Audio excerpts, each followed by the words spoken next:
ஆலயம், உறவு மலரும் புனித இடம் ஆலயம், ஆலயம், உள்ள ஒன்று சேரும் இடம் ஆலயம், ஆலயம், உணர்வு பெருகிட உயர்வு அடைந்திட உண்மை வழி செல்லும் வாழ்வு ஆலயம், ஆலயம், ஆலயம், ஆலயம், ஆலயம், உறவு மலரும் புனித இடம் ஆலயம், ஆலயம், உள்ள ஒன்று சேரும் இடம் ஆலயம், ஆலயம்.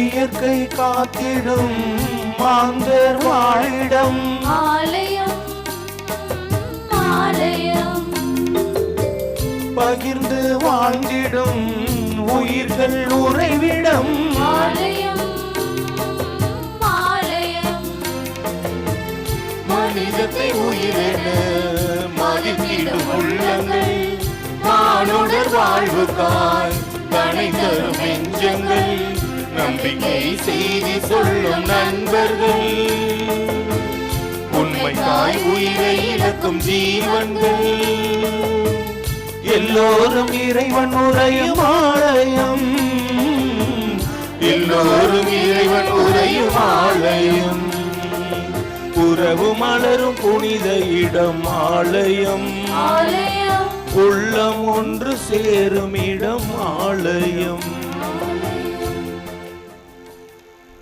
இயேசுவில் அன்புமிக்க அருமையான அன்னையின் பக்தர்களே, மூவர் இறைவனின் பெயராலும் அன்னையின் பெயராலும் இன்று இந்த திருப்பலியிலே கூடி ஜெபிக்க வந்திருக்கின்ற அருட்தந்தையர்கள் அனைவரோடும் நானும் இணைந்து எங்களது இனிமையான காலை வணக்கத்தை உங்களுக்கு அன்போடு தெரிவித்துக் கொள்கிறோம். ஆண்டவர் நமக்கு இன்னும் ஒரு நாளையும் ஒரு வாரத்தையும் கொடுத்ததற்காக நன்றி சொல்லி ஜெபிப்போம். இந்த வாரம் முழுவதும் நாம் செய்யக்கூடிய எல்லா செயல்களையும் எடுக்கப் போகின்ற முடிவுகளையும் இறைவன் நிறைவாக ஆசீர்வதித்து கரம் பிடித்து வழிநடத்த வேண்டும் என்று இந்த திருப்பலியிலே ஜெபிக்க உங்கள் அனைவரையும் அன்போடு அழைக்கின்றோம். தந்தை மகன் தூயாவியாரின் பெயராலே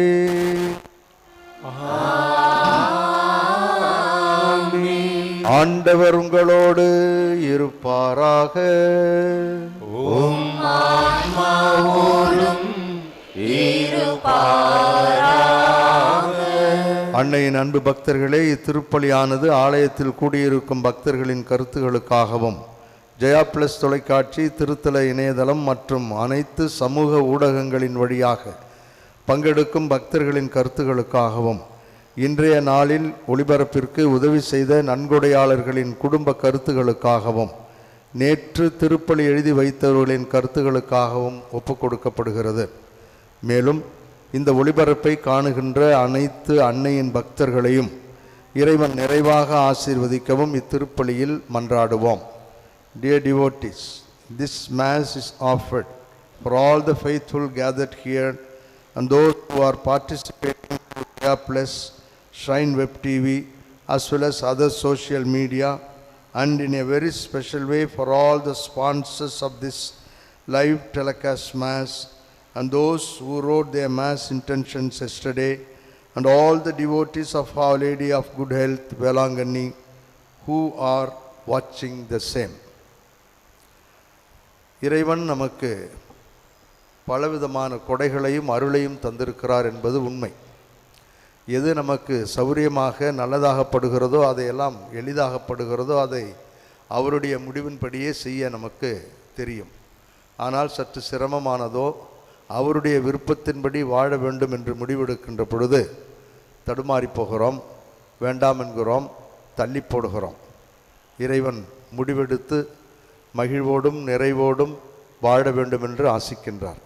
முடிவெடுக்க தவறிய நேரங்களுக்காக, தவறான முடிவுகளை எடுத்து அதில் பிடிவாதமாக இருந்ததற்காக சிறிது நேரம் ஆண்டவரிடம் மன்னிப்பு வேண்டி நல்ல முடிவுகளை எடுத்து குடும்பத்தை உறவை வளர்க்க தேவையான வரம் வேண்டுவோம்.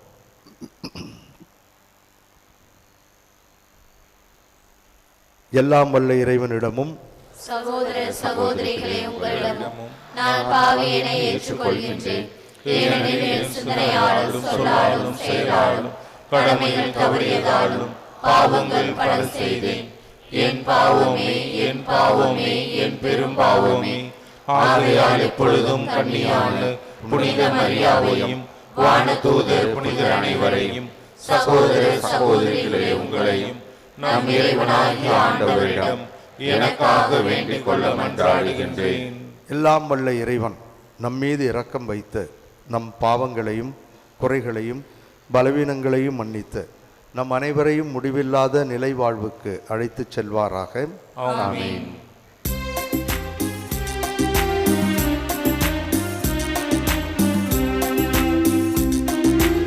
ஆண்டவரே இரக்கமாயிரும். ஆண்டவரே இரக்கமாயிரும். கிறிஸ்துவே இரக்கமாயிரும். கிறிஸ்துவே இரக்கமாயிரும். ஆண்டவரே இரக்கமாயிரும். ஆண்டவரே இரக்கமாயிரும்.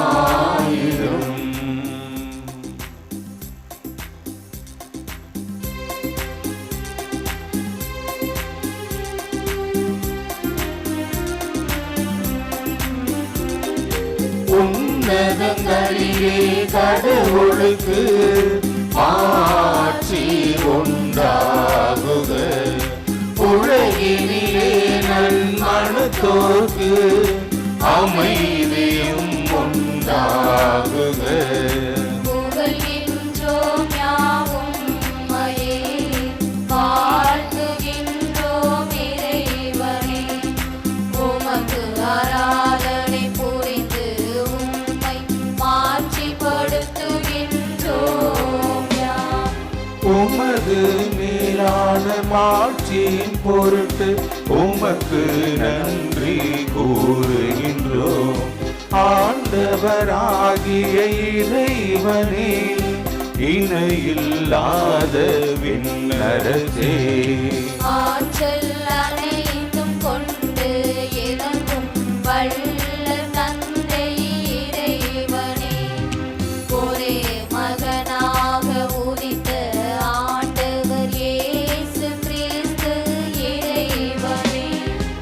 ஆண்டவராகிய இறைவனே, இறைவனின் திரு செம்மறியே, தந்தையினின்று என்றென்றுமாக உதித்த இறைவன் மகனே, உலகின் பாவம் போக்குபவரே, நீர் எம் மீது இரங்குவீர்.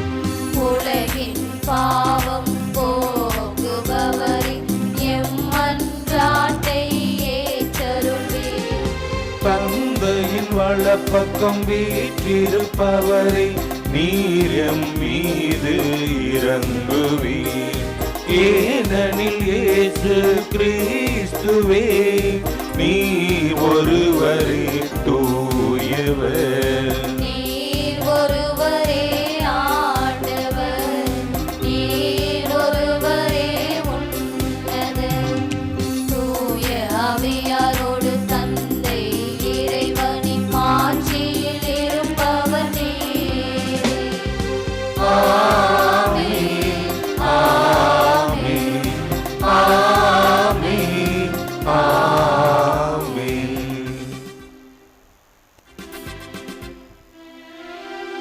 மன்றாடுவோமாக.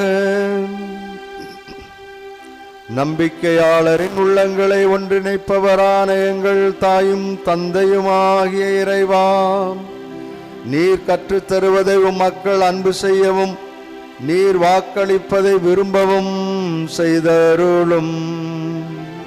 அதனால் மாறி வரும் இவ்வுலகச் சூழலில் எங்கள் இதயங்கள் உண்மையான பேரின்ப உலகின் மீது என்றும் நாட்டம் கொள்ளச் செய்து சரியான முடிவுகளை தேர்ந்து தெளிந்து செய்து மகிழ்வோடும் மனநிறைவோடும் வாழ எங்களுக்கு அருள் புரிவீராக. உம்மோடு தூய ஆவியாரின் ஒன்றிப்பில் இறைவனாய் என்றென்றும் வாழ்ந்து ஆட்சி செய்கின்ற எங்கள் ஆண்டவரும் உம் திருமகனுமாகிய இயேசு கிறிஸ்து வழியாக உம்மை மன்றாடுகின்றோம்.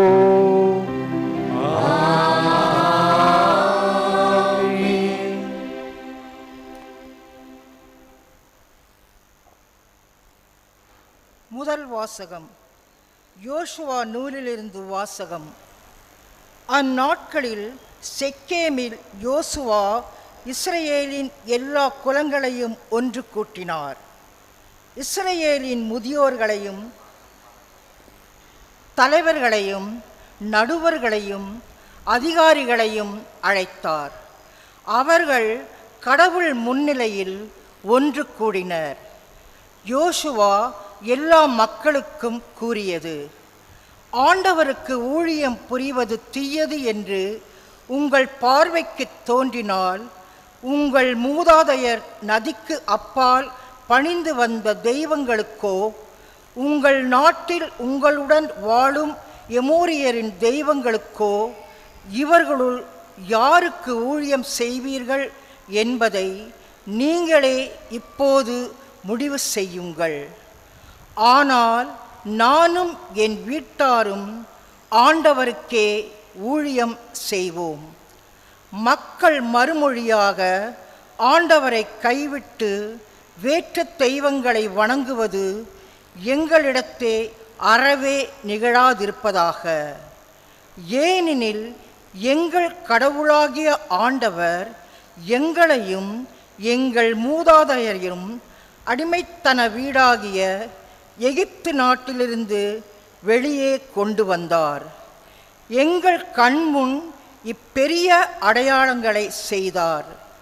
நாங்கள் நடந்து வந்த எல்லா வழிகளிலும், நாங்கள் கடந்து வந்த மக்களிடையிலும் எங்களை காத்தருளினார். நாங்களும் ஆண்டவருக்கு ஊழியம் புரிவோம், ஏனெனில் அவரே எங்கள் கடவுள் என்றார். ஆண்டவரின் அருள்வாக்கு. இறைவனுக்கு நன்றி. பதிலுரை பாடல் பல்லவி. திருப்பாடல் 34.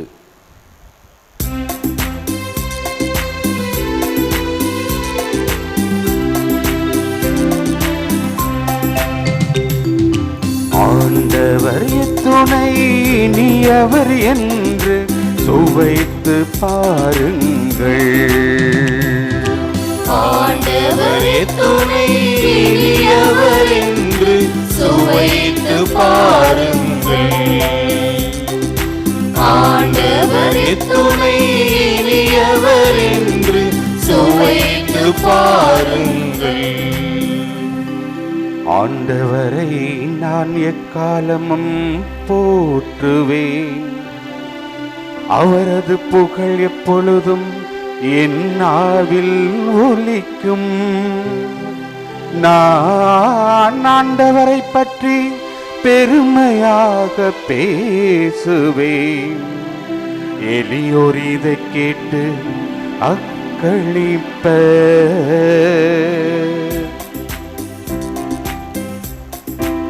ஆண்டவர் துணை இனியவர் என்று சுவைத்து பாருங்கள்.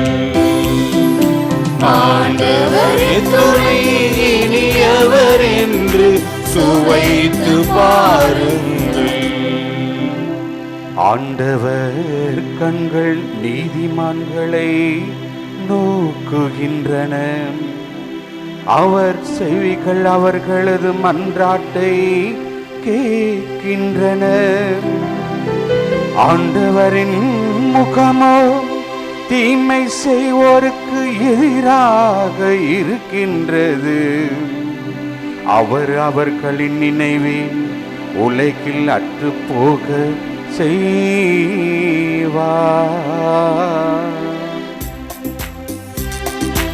ஆண்டவரே துணை இனியவர் என்று சுவைத்து பாருங்கள். ஆண்டவரே துணை இனியவர் என்று சுவைத்து பாருங்கள்.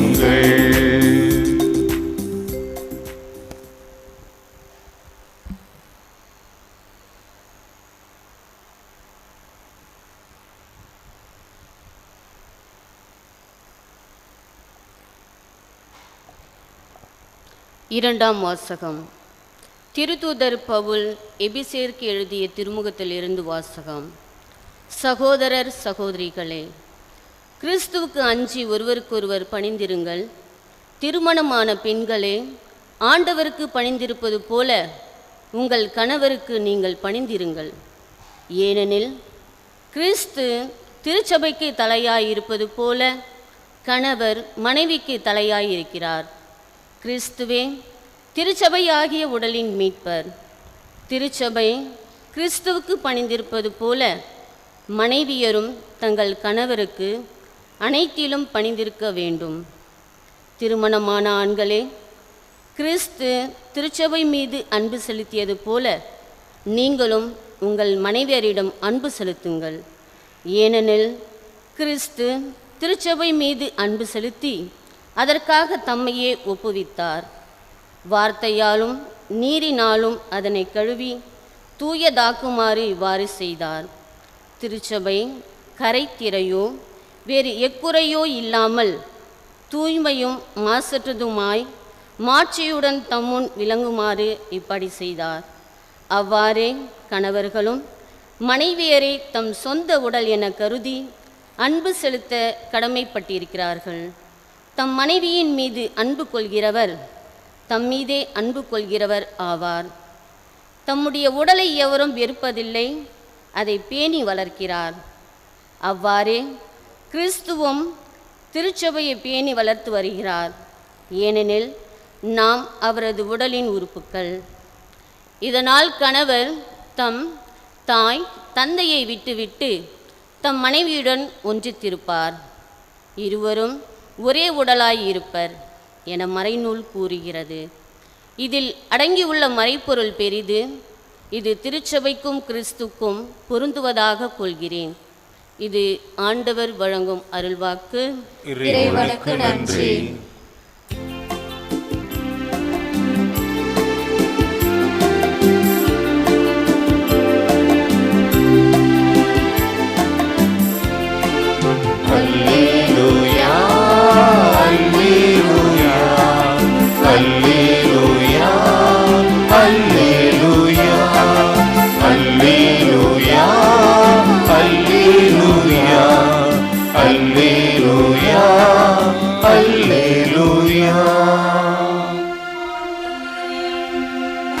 வார்த்தைகள் வாழ்வு தரும் ஆவியை கொடுக்கின்றன.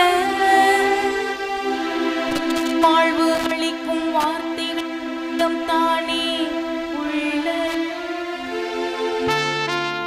அல்லேலூயா, அல்லேலூயா, அல்லேலூயா, அல்லேலூயா, அல்லேலூயா, அல்லேலூயா, அல்லேலூயா, அல்லேலூயா. ஆண்டவர் உங்களோடு இருப்பாராக. உம் ஆன்மாவோடும் இருப்பாராக. புனித யோவான் எழுதிய தூய நற்செய்தியிலிருந்து வாசகம். ஆண்டவரே, மாட்சி உமக்கே. அக்காலத்தில் இயேசு சொல்வதை கேட்டு அவருடைய சீடர் பலர் இதை ஏற்றுக்கொள்வது மிகவும் கடினம், இப்பேச்சை இன்னும் கேட்டுக்கொண்டிருக்க முடியுமா என்று பேசிக்கொண்டனர். இது பற்றி சீடர் முணுமுணுப்பதை இயேசு உணர்ந்து அவர்களிடம், நீங்கள் நம்புவதற்கு இது தடையாக இருக்கின்றதா? அப்படியானால் மானிட மகன் தம் முன்பு இருந்த இடத்திற்கு ஏறிச் செல்வதை நீங்கள் கண்டால் அது உங்களுக்கு எப்படி இருக்கும்? வாழ்வு தருவது தூய ஆவியே. ஊனியல்பு ஒன்றுக்கும் உதவாதது. நான் கூறிய வார்த்தைகள் வாழ்வு தரும் ஆவியை கொடுக்கின்றன. அப்படியிருந்தும் உங்களுள் சிலர் என்னை நம்பவில்லை என்றார். நம்பாதோர் யார் யார் என்பதும் தம்மை காட்டி கொடுக்க இருப்பவன் யார் என்பதும் இயேசுவுக்கு தொடக்கத்திலிருந்தே தெரிந்திருந்தது. மேலும் அவர், இதன் காரணமாகத்தான் என் தந்தை அருள் கூர்ந்தாலன்றி யாரும் என்னிடம் வர இயலாது என்று உங்களுக்கு கூறினேன் என்றார். அன்றே இயேசுவின் சீடருள் பலர் அவரை விட்டு விலகினர். அன்று முதல் அவர்கள் அவரோடு சேர்ந்து செல்லவில்லை. இயேசு 12 சீடரிடம், நீங்களும் போய்விட நினைக்கின்றீர்களா என்று கேட்டார். சீமோன் பேதுரு மறுமொழியாக, ஆண்டவரே, நாங்கள் யாரிடம் போவோம்? நிலைவாழ்வு அளிக்கும் வார்த்தைகள் உம்மிடம் தானே உள்ளன. நீரே கடவுளுக்கு அர்ப்பணமானவர் என்பதை நாங்கள் அறிந்து கொண்டோம், அதை நம்புகின்றோம் என்றார்.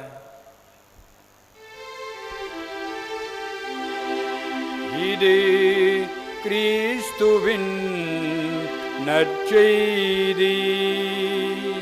கிறிஸ்துவே உமக்கு புகழ்.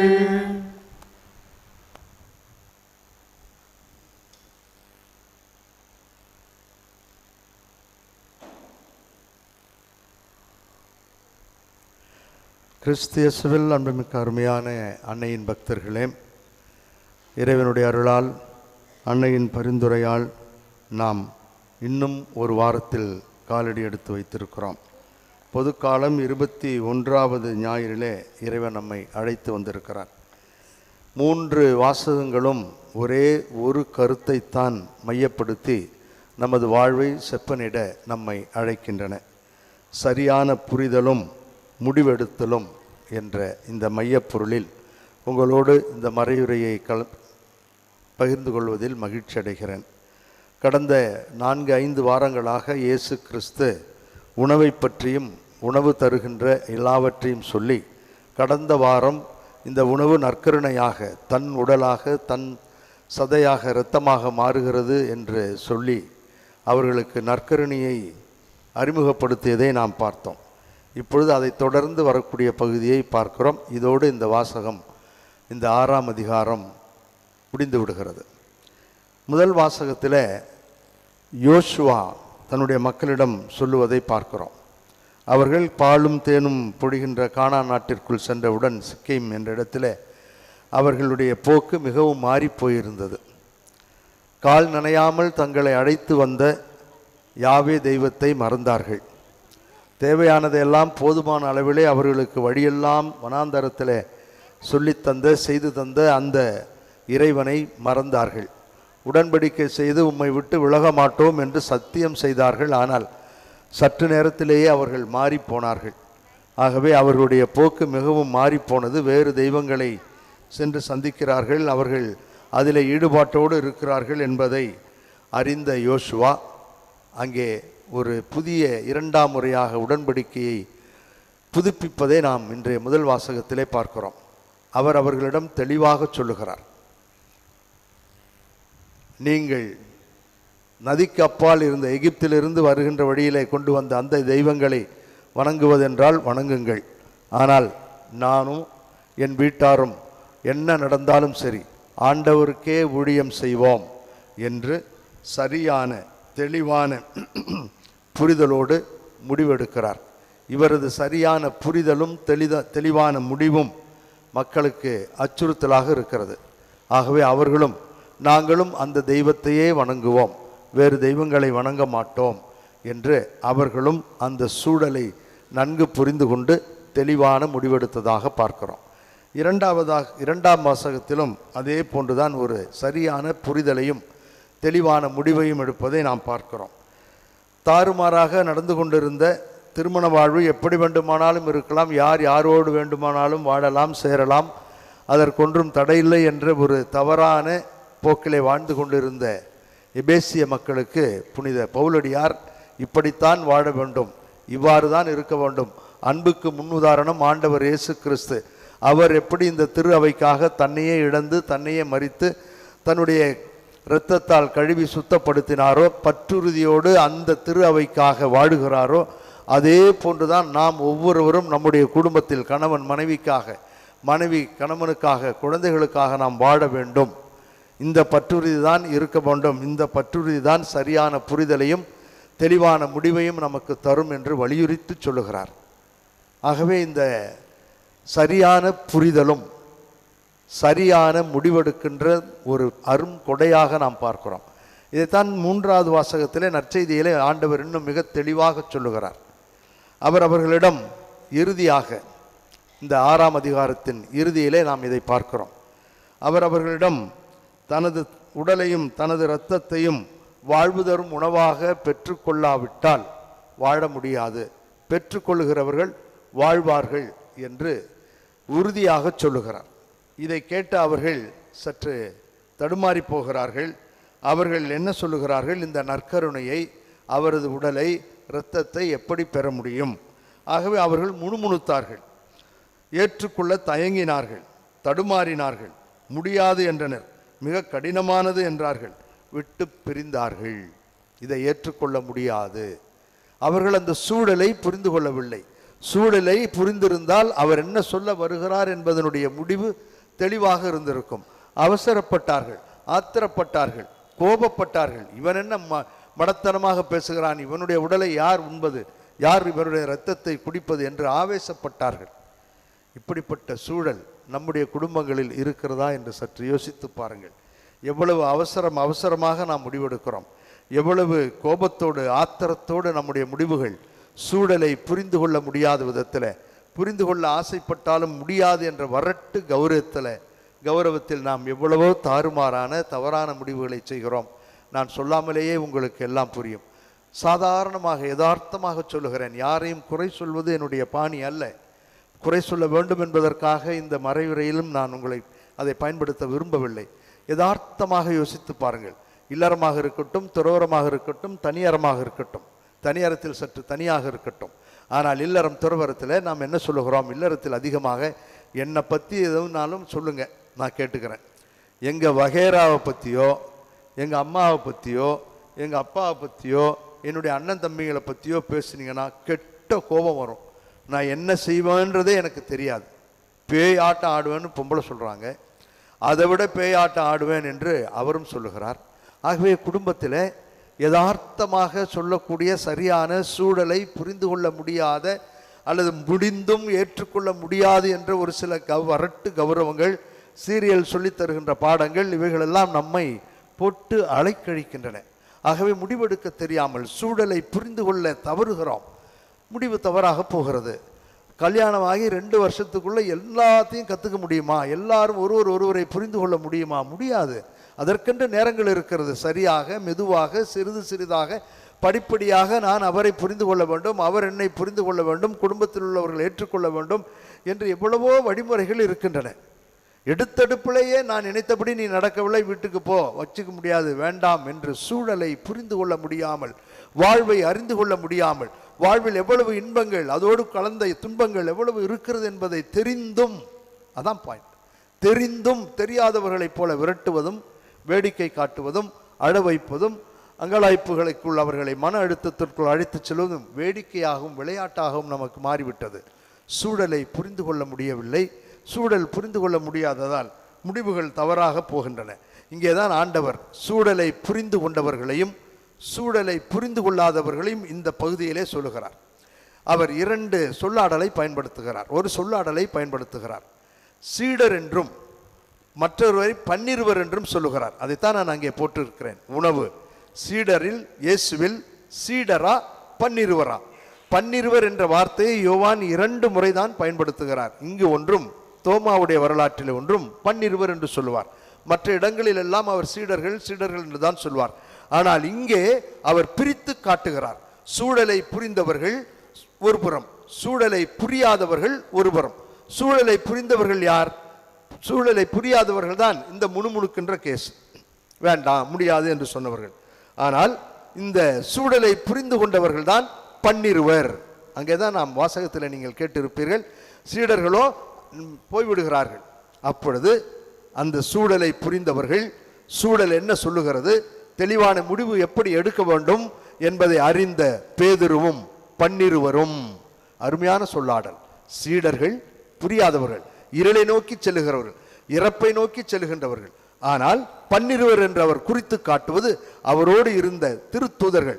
அவர்கள் ஒளியை நோக்கி சென்றார்கள், வாழ்வை நோக்கி சென்றார்கள், அருளை நோக்கி சென்றார்கள். ஆகவே அவர் பிரித்து காட்டுகிறார். இந்த பன்னிருவரில் ஒருவரான புனித பேதுரு தான் சொல்லுகிறார், நீங்களும் போய்விட நினைக்கிறீர்களா என்று கேட்ட பொழுது பேதுரு சூழலை அறிந்தவர், இந்த சூழல் தருகின்ற முடிவு நமக்கு மிகச் சிறப்பானதாக இருக்கும் என்பதை உணர்ந்தவர் என்ன சொல்லுகிறார்?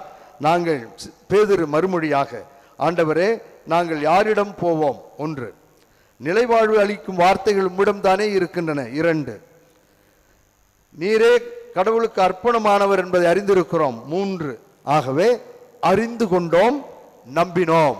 இதுதான் யோவான் நற்செய்தியில் அடிக்கடி நாம் பார்க்கின்ற வார்த்தை. கண்டார், விசுவசித்தார். சீடர்கள் அந்த கானாவூர் திருமணத்திலே கண்டார்கள், நம்பினார்கள், விசுவசித்தார்கள்.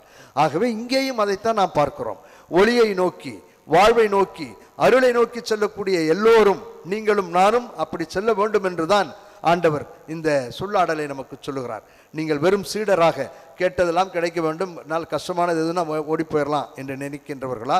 வாழ்க்கை இனிக்கும், அதே நேரத்தில் கசக்கும். இது மலர் விரித்த படிக்க அல்ல. இதில் குற்றங்கள், குறைகள், அது இது, கோபதாபங்கள், ஒருவரை புரிந்து கொள்வதை ஏற்றத்தாழ்வுகள் நிறைய இருக்கும். ஒவ்வொருவரும் வளர்ந்த விதங்கள் வேறு என்றெல்லாம் தெரிந்து புரிந்து அறிந்து மகிழ்வோடும் மனநிறைவோடும் வாழ வேண்டும் என்பதற்காக தாராள உள்ளத்தோடு இந்த மருமகளை என் மகளாக ஏற்றுக்கொள்கிறேன் என்று வாழ்ந்தால் நாம் அருளை நோக்கி செல்கிறோம். இந்த பேதுரு சொன்னதை போல யாரிடம் செல்வோம் இறைவா, உம்மிடம் தானே எல்லாம் இருக்கிறது என்று சொல்லக்கூடியவர்களாக வாழ்வோம். நாம் சீடராக வாடுகிறோமா, பன்னிருவராக வாடுகிறோமா என்பதைத்தான் ஆண்டவர் என்று நமக்கு அறைகோல் விடுகிறார். சீடராக வாடுகிறோம் என்றால் நற்கருணையை நாம் ஏற்றுக்கொள்வதில்லை, முடியாது என்று முணுமுணுக்கிறோம். அல்லது பன்னிருவராக வாழ்ந்தால் என்ன துன்பம் வந்தாலும் சரி, நாங்கள் உயிர்ப்பின் ஒளியிலே இதை காணுகிறோம், உயிர்ப்பின் ஒளியிலே இதை புரிந்து கொள்கிறோம், இது எங்களுக்கு வாழ்வளிக்கின்ற உணவாக நீர்தான் எல்லாம் என்று ஏற்றுக்கொள்ளக்கூடிய அருளின் வாழ்வுக்குள் நாங்கள் செல்லுவோம் என்று சொல்லக்கூடிய அற்புதமான ஒரு வாழ்க்கைக்குள் நாம் செல்லுகிறோம். வாழ முடியுமா, வாழ முடியாது என்று நினைக்கக்கூடிய ஒரு சில சகோதர சகோதரிகளுக்காக சாமி பிரமாதமாக அங்கிருந்து சொல்கிறாரு, குடும்பத்தில் வந்து நின்று பார்த்தாருன்னா தெரியும். என்னுடைய வாழ்க்கையில் துன்பங்கள் இல்லை என்று நான் சொல்லவே இல்லை. நான் எடுக்கின்ற முடிவுகள் ஒரு சிலருக்கு மிகவும் எரிச்சலாக இருக்கும். என்ன அப்படி செய்கிறாரு திடீர்னு இருக்கும். ஆனால் அந்த முடிவுகளை முழந்தால் படியிட்டு யோசித்து பல நாட்கள் இங்கிருந்து தான் நான் என்னுடைய முடிவுகளை எடுக்கிறேன். இந்த ஆண்டவரிடமிருந்து தான் என்னுடைய முடிவுகளுக்கு நான் வருகிறேன். ஆகவே வாழ முடியும், வாழ வேண்டும். வழியில் வரக்கூடிய ஒரு சில சலசலப்புகளுக்கெல்லாம் பயந்தால் வாழ முடியாது. நம்முடைய குடும்பங்கள், உறவுகள் சின்னாபின்னமாகி போய்விடும். ஆகவே உறவுகளை சின்னாபின்னமாக்குவதை விட முழந்தால் படியிட்டு அந்த ஆண்டவனிடம் ஜெபிப்பதில் வல்லமையும் அருளையும் நம்மால் பெற முடியும். வாழ வேண்டும் என்பதற்காக ஒரு சில வாக்கியங்களை படிக்கிறேன். என்னுடைய வார்த்தைகளை நம்பவே நம்பாதீர்கள். நான் இந்த இறை வாக்கியத்திலிருந்து, வேதத்திலிருந்து தான் உங்களுக்கு படித்து காட்டுகிறேன். யாக்கோபு எழுதிய திருமுகம் 1வது அதிகாரம் 5 to 8 வரை உள்ள வசனங்களில் மிக அழகாக வாழ்க்கை சூத்திரத்தை சொல்லித் தருகிறார். உங்களிடையே குறைவான ஞானம் கொண்டிருப்போர் கடவுளிடத்தில் கேட்கட்டும். ஞானம் நிறைந்தவன் அல்ல நான், எனக்கு ஞானம் வேண்டும், வல்லமை வேண்டும், அருள் வேண்டும். ஆண்டவனிடம் முழந்தால் படியிட்டு அன்னை வழியாக ஜெபிக்கிறோம். அதுதான் நம்முடைய வாழ்வு. ஆகவே அப்பொழுது அவரும் ஞானத்தை கொடுப்பார். அவர் முகம் கோணாமல் தாராளமாய் எல்லோருக்கும் கொடுப்பவர். ஆனால் இங்கேதான் பொடி, ஆனால் நம்பிக்கையோடு ஐயப்பாடின்றி கேட்க வேண்டும். ஐயப்பாடு கொள்பவர்கள் காற்றினால் அலைக்கழிக்கப்படும் கடல் அலையை போன்றவர்கள். எனவே இத்தகைய இரு மனமுள்ள நிலையற்ற போக்குடையவர்கள் ஆண்டவரிடம் ஏதாவது பெற முடியும் என நினைக்காதிருக்கட்டும். இப்படி ஒரு கால் ஆற்றுல ஒரு கால் சேத்துல ஒரு கால் வச்சு கேட்டால் ஆண்டவர் பிரமாதமாக கொடுத்துருவாரு, கேட்கறதெல்லாம் கிடைக்கும் என்று நினைப்பது தவறு. இருவேறுபட்ட மனங்களில் ஆண்டவனிடமோ உறவு நிலைகளிலோ நாம் வாழ்வது அழிவுக்கு நம்மை அழைத்து செல்லும். உன்னையும் அன்பு செய்கிறேன், நான் ஒரு கள்ளக்காதலையும் வச்சிருக்கிறேன், அவளையும் வச்சுக்கிறேன், அவனையும் வச்சுக்கிறேன் என்று சொல்வது வாழ்க்கை அல்ல, இனிக்காது. இரண்டாவதாக மீகா எழுதிய மீகா இறைவாக்கினர் புத்தகத்தில் 6வது அதிகாரம் 8வது வசனத்தில் கேட்கிறார். இதனுடைய தலைப்பு ஆண்டவர் விரும்புவது, ஆண்டவரது விருப்பம். என்ன கேட்கிறார் என்று பாருங்கள். அருமையான தெய்வம், அற்புதமான தெய்வம். என்ன சொல்லுகிறார்? ஓ மானிடா, நல்லது எது என உனக்கு காட்டியிருக்கின்றார். நேர்மையாய் கடைபிடித்தலையும் இரக்கம் கொள்வதில் நாட்டத்தையும் உன் கடவுளுக்கு முன்பாக தாழ்ச்சியோடு நடந்து கொள்வதையும் தவிர வேறு எதை ஆண்டவர் உன்னிடம் கேட்கிறார்? என்னுடைய வார்த்தைகள் அல்ல, வேதம் சொல்லுகிறது. நாம் இதைத்தான் நம்முடைய குடும்பத்திலே கொடுக்க வேண்டும். கணவன் மனைவிக்கு, மனைவி கணவனுக்கு, குழந்தைகளுக்கு நாம் கொடுக்க வேண்டியது இதுதான், வேறு எதுவும் அல்ல. ஆகவே நேர்மையை கடைபிடித்தலும் இரக்கம் கொள்வதில் நாட்டத்தையும் உன் கடவுளுக்கு முன்பாக தாட்சியோடு நடந்து கொள்வதையும், தாட்சி என்பது நேர்மையாக உண்மையாக நடந்து கொள்ளுதலும் என்று சொல்லுகிறது. இறுதியாக சீராக் புத்தகத்தில் 37வது அதிகாரம் 13வது வசனம் இவ்வாறு சொல்லுகிறது. உன் உள்ளத்தின் அறிவுரையில் உறுதியாய் நில், அதைவிட நம்பத்தக்கது உனக்கு வேறு எதுவும் இல்லை. என்னுடைய உள்ளம் சொல்லுகிறது, நான் பிடிவாதமாக இருக்கிறேன், நான் வேண்டுமென்றே அவனை அலைக்கழிக்கிறேன், மன வருத்தத்திற்குள்ளாக்குகிறேன் என்று வேண்டுமென்றே வரட்டு கௌரவம், வீண் பிடிவாதம் என்னை வாட்டுகிறது, என்னை அலைக்கழிக்கிறது என்பது தெரிந்தும் செய்கிறேன். அதைத்தான் ஆண்டவர் சொல்லுகிறார். உன் உள்ளத்தின் அறிவுரையில் உறுதியாய் நில், அதை விட நம்பத்தக்கது வேறு எதுவும் உனக்கு இல்லை என்று சொல்லுகிறார். ஆகவே அருமையான சகோதரிகளே, சகோதரர்களே, ஒரே ஒரு முறை வாழப்போகின்றது வாழ்வு அர்த்தமுள்ள வாழ்வாக இருக்க ஜெபிப்போம். கருவறை டு கல்லறை ஒரு முறை நடக்கப் போகின்றது வாழ்விலே உண்மை உள்ளவர்களாக இருப்போம். இருவேறுபட்ட மனம் உள்ளவர்களாக வாழ வேண்டிய அவசியமில்லை. ஒரே மனத்தோடு இவன் என்று வாழ கற்றுக்கொள்வோம். அந்த அருமையான சூழலை புரிந்து கொள்ளக்கூடிய அந்த தெளிவும் அதிலிருந்து வரக்கூடிய நல்ல முடிவுகளையும் இறைவன் ஆசீர்வதிக்க வேண்டும். வாழ்ந்த அன்னை ஆசீர்வதிக்க வேண்டும் என்று தொடர்ந்து ஜெபிப்போம். வல்ல இறைவன் நல்லருள் பொழிவார். ஆமீன். நம்பிக்கை அறிக்கை. ஒரே கடவுளை நம்புகின்றேன். விண்ணகமும் மண்ணகமும் காண்பவை காணாதவை யாவும் படைத்த எல்லாம் வல்ல தந்தை அவரே, கடவுளின் ஒரே மகனாய் உதித்த ஒரே ஆண்டவர் இயேசு கிறிஸ்துவை நம்புகின்றேன். இவர் காலங்களுக்கு எல்லாம் முன்பே தந்தையிடமிருந்து பிறந்தார். கடவுள் என்று கடவுளாக, ஒளியில் நின்று ஒளியாக, உண்மை கடவுள் என்று உண்மை கடவுளாக உதித்தவர். இவர் உதித்தவர், உண்டாக்கப்பட்டவர் அல்ல, தந்தையோடு ஒரே பொருளானவர். இவர் வழியாகவே யாவும் படைக்கப்பட்டன. மனிதர்கள் நமக்காகவும் நம் மீட்புக்காகவும் விண்ணகமிருந்து இறங்கினார். தூய ஆவியால் கன்னி மரியாவிடம் உடல் எடுத்து மனிதரானார். மேலும் நமக்காக போந்திய பிலாத்தின் அதிகாரத்தில் சிலுவையில் அறையப்பட்டு பாடுபட்டு இறந்து அடக்கம் செய்யப்பட்டார். மறை நூல்களின்படி 3ஆம் நாள் உயிர்த்தெழுந்தார். விண்ணகத்திற்கு எழுந்தருளி எல்லாம் வல்ல தந்தையின் வலப்பக்கம் வீற்றிருக்கின்றார். வாழ்வோரையும் இறந்தோரையும் தீர்ப்பிட மாட்சியுடன் மீண்டும் வர இருக்கின்றார். அவரது ஆட்சிக்கு முடிவீராது. தந்தையிடமிருந்தும் மகனிடமிருந்தும் புறப்படும் ஆண்டவரும் உயிரளிப்பவருமான தூய ஆவியாரை நம்புகின்றேன். இவர் தந்தையோடும் மகனோடும் ஒன்றாக ஆராதனையும் ஆட்சியும் பெறுகின்றார். இறைவாக்கினர்கள் வாயிலாக பேசியவர் இவரே. ஒரே புனித கத்தோலிக்க திருத்தூதர் வழிவரும் திரு அவையை நம்புகின்றேன். பாவ மன்னிப்பு காண ஒரே திருமுழுக்கை ஏற்றுக்கொள்கின்றேன். இறந்தோரின் உயிர்ப்பையும் வரவிருக்கும் மறு உலக வாழ்வையும் எதிர்பார்க்கின்றேன். ஆமேன். வாரம் முழுவதும் வேண்டும் என்று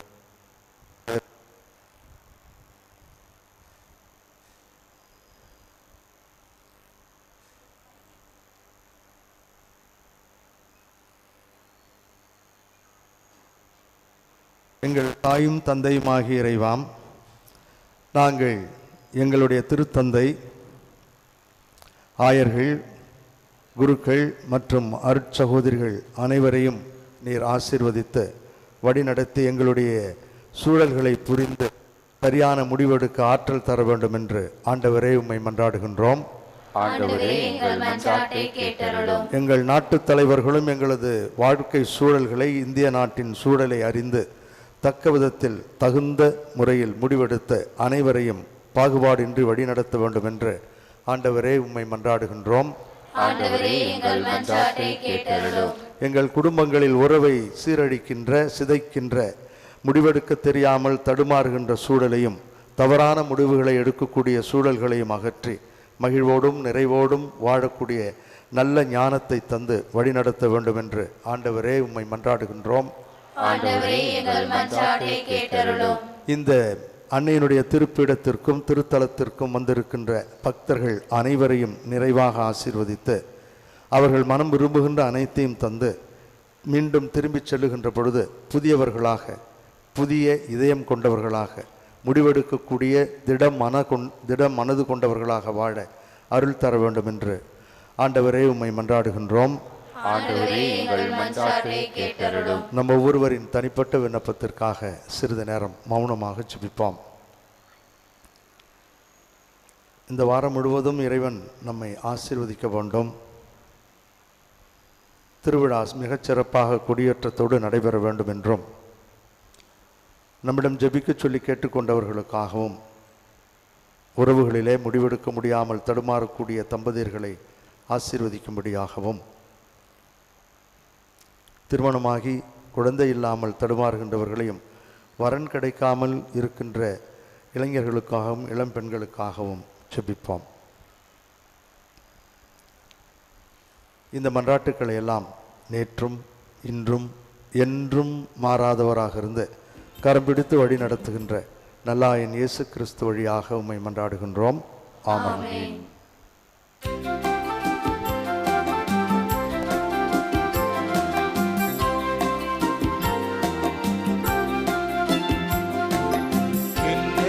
தந்தேன் எல்லாம் தந்தேன் என் வாழ்வை பலியாக்கவே.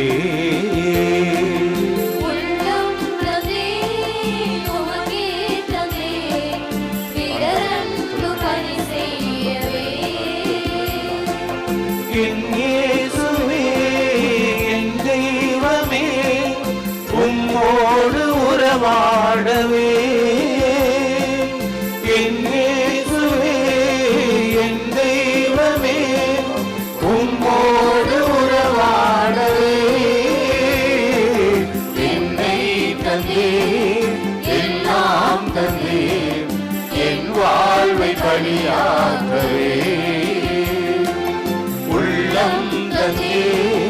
உமக்கே தந்தே பிறரன்பு பணி செய்யவே.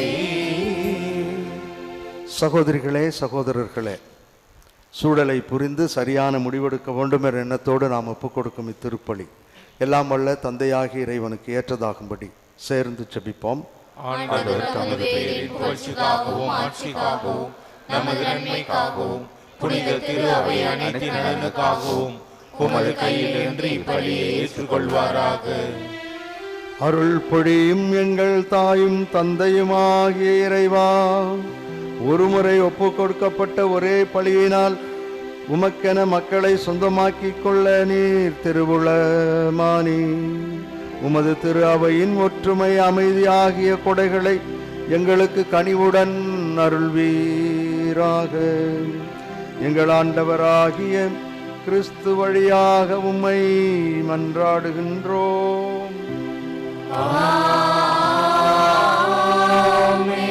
ஆண்டவர் உங்களோடு இருப்பாராக.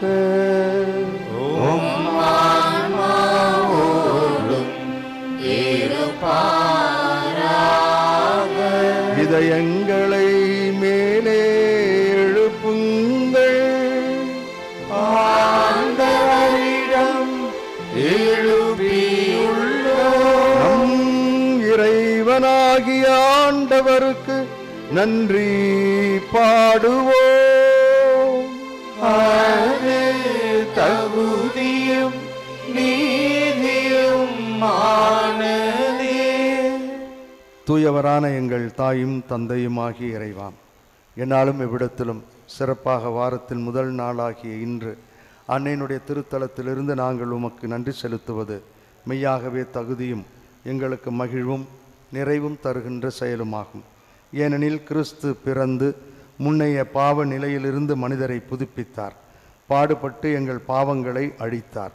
இறந்தோரிடமிருந்து உயிர்த்தெழுந்து நிலைவாழ்வுக்கு வழிவகுத்தார். தந்தையே, அவருமிடம் விண்ணேறி வந்து விண்ணகத்தின் கதவுகளை எங்களுக்கு திறந்து வைத்தார். ஆகவே வானதூதர்களோடு இந்த பேராலயத்திலும் ஊடகங்கள் வழியாக பங்கெடுக்கின்ற அனைவரும் ஒன்றிணைந்து ஒரே குரலாய் சேர்ந்து பாடுவதாவது: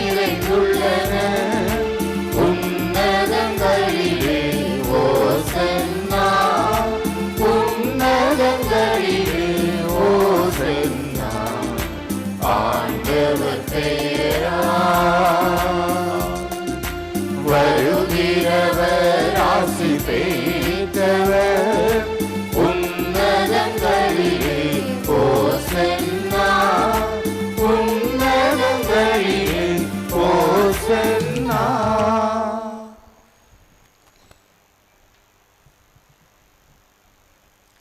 ஆண்டவரே, நீர் மெய்யாகவே தூயவர், தூய்மை அனைத்திற்கும் ஊற்று. ஆகவே உம்முடைய ஆவியை பொழிந்து இக்காணிக்கைகளை தூய்மைப்படுத்த உம்மை வேண்டுகிறோம். இவ்வாறு எங்கள் ஆண்டவர் இயேசு கிறிஸ்துவின் உடலும் இரத்தமுமாக எங்களுக்கு இவை மாறுவனவாக. அவர் பாடுபட உளம் கனிந்து தம்மை கையளித்த போது அப்பத்தை எடுத்து நன்றி செலுத்தி அதை பிட்டு தம் சீடர்களுக்கு அளித்து கூறியதாவது: அனைவரும் இதிலிருந்து பெற்று உண்ணுங்கள், ஏனெனில் இது உங்களுக்காக கையளிக்கப்படும் என் உடல்.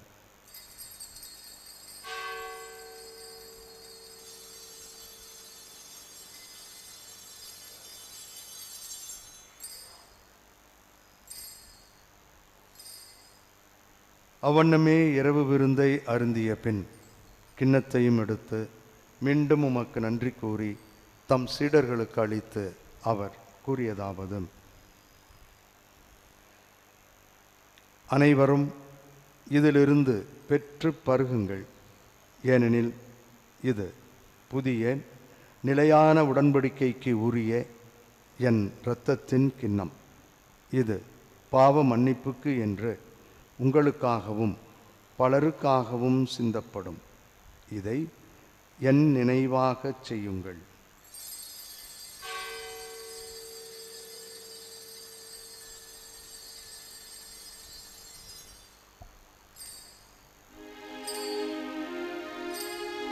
நம்பிக்கையின் மறை பொருள்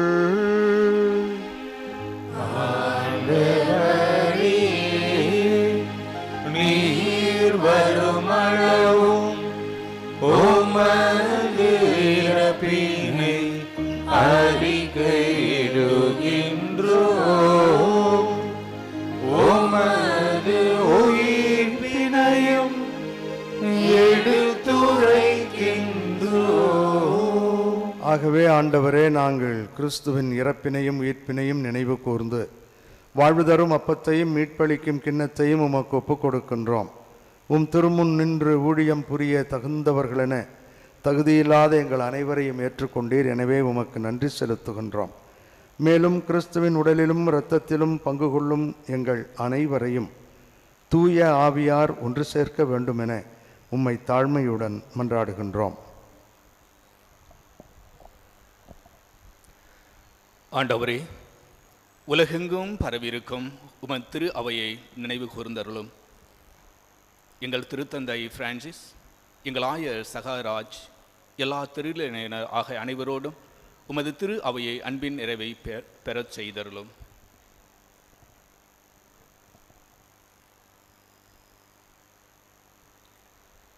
மேலும் உயிர்த்தெழும் எதிர்நோக்குடன் துயில் கொள்ளும் எங்கள் சகோதர சகோதரிகளையும் இறந்தோர் அனைவரையும் இரக்கத்துடன் நினைவு கூர்ந்தும் அது திரும்ப ஒளியினுள் ஏற்றலும் எங்கள் அனைவர் மீதும் இரக்கமாயிரும்.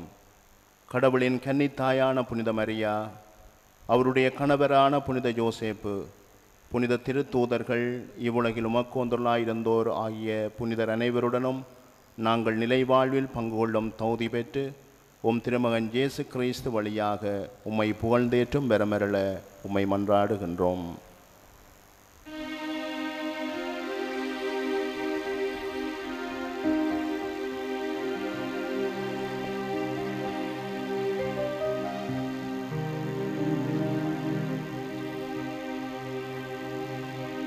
இவர் வழியாக இவரோடு இவரில் எல்லாம் வல்ல இறைவனாகிய தந்தையே, தூய ஆவியாரின் ஒன்றிப்பில் எல்லா புகழும் ஆட்சியும் என்றென்றும் உமக்கு உரியதே.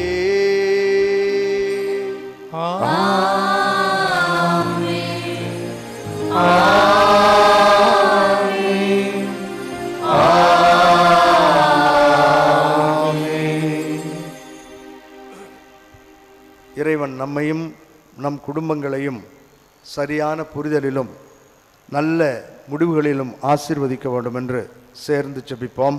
விண்ணுலகில் இருக்கின்ற எங்கள் தந்தையே, உமது பெயர் தூயது என போற்ற பெறுக. உமது ஆட்சி வருக. உமது திருவுளம் விண்ணுலகில் நிறைவேறுவது போல மண்ணுலகிலும் நிறைவேறுக.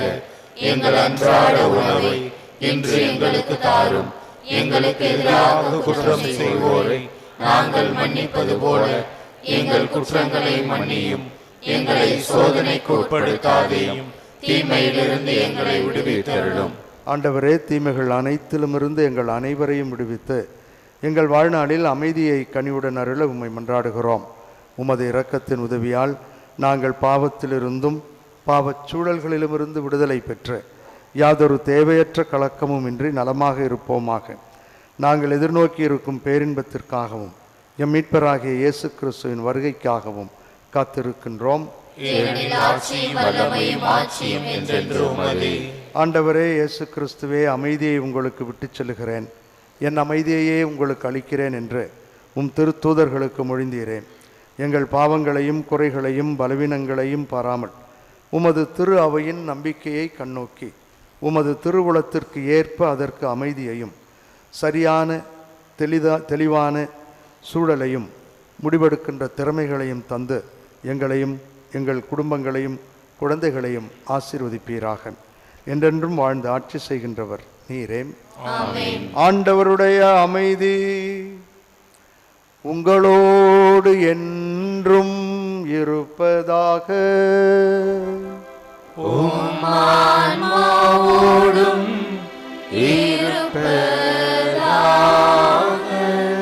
ஒருவருக்கொருவர் இறைவன் தரும் அமைதியை மகிழ்வோடு பகிர்ந்து கொள்வோம். அமைதி. உலகின் பாவங்களை போக்கும் இறைவனின் செம்மறி, எங்கள் மேல் இரக்கமாயிரும். உலகின் பாவங்களை போக்கும் இறைவனின் செம்மறி, எங்கள் மேல் இரக்கமாயிரும். உலகின் பாவங்களை போக்கும் இறைவனின் செம்மறி, எங்களுக்கு அமைதியை அளித்தருளும். இதோ இறைவனின் செம்மறி, இவரே உலகின் பாவங்களை போக்குகின்றவர். இவர் தரும் விருந்துக்கு அழைக்கப்பட்டிருக்கின்ற நாம் பேறு பெற்றோர். ஆண்டவரே, நீர் என் இல்லத்தில் எழுந்தருள நான் தகுதியற்றவன். ஆனால் ஒரு வார்த்தை மட்டும் சொல்லி அருளும், எனது ஆன்மா நலமடையும்.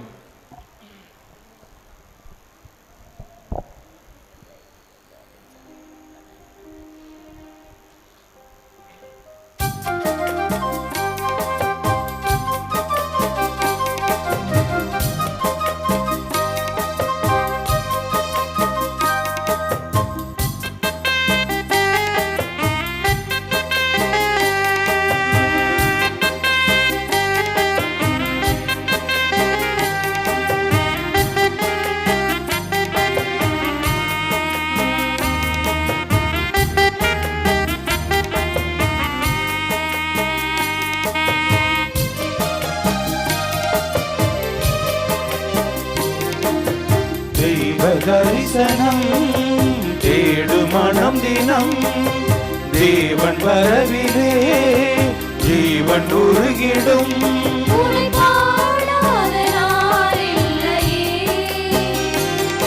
உனக்கேடாத வாழ்வில்லை. இறைவா இறைவா என் இதயம் நினைவாய்.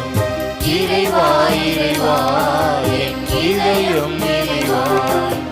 தெய்வ தரிசனம் தேடும் மனம் தினம் தேவன் வரவிலே ஜீவன் உருகிடும்.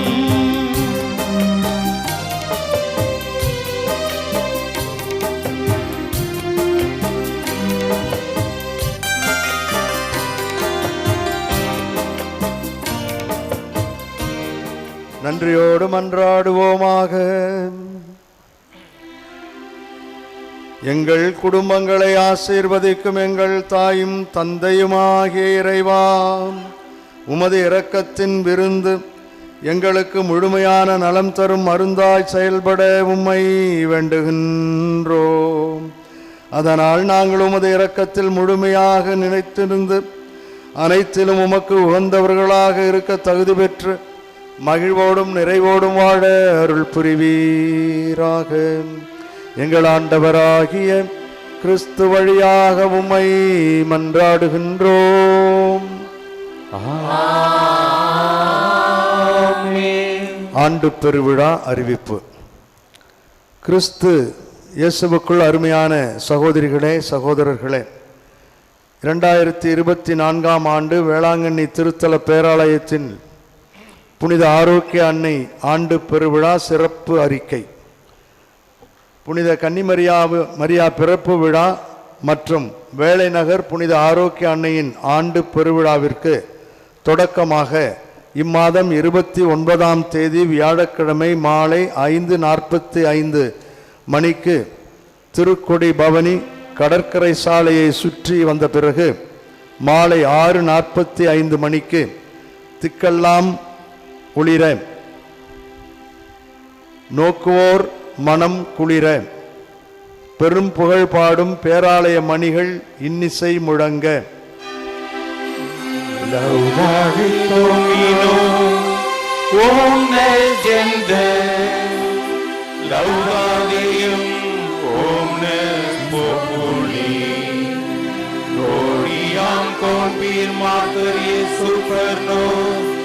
Misericordia Eius, et venitas Domini, mane in aeternum. Gloria Patri et Filio, et Spiritui Sancto, sicut erat in principio, et nunc et semper, et in saecula saeculorum. ஆமென். இறைவனின் அருளாலும் அன்னையினுடைய இறை ஆசீராலும் இக்கொடியேற்றம் வெகு விமர்சையாக நடைபெறும். ஆண்டவர் உங்களோடு இருப்பாராக.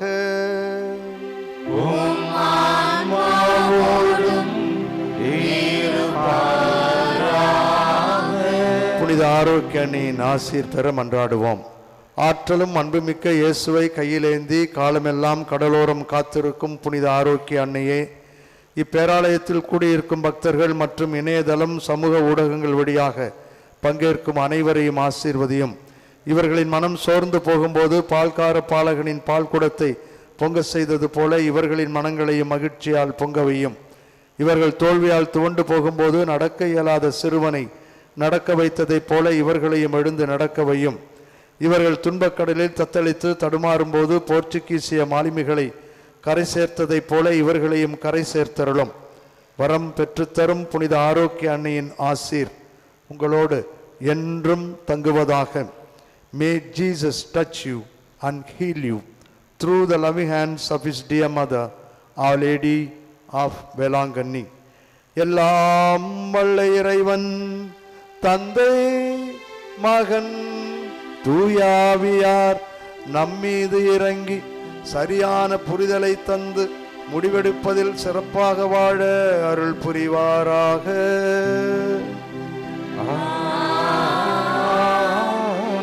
சென்று வாருங்கள், திருப்பலி நிறைவேறிற்று. இறைவனுக்கு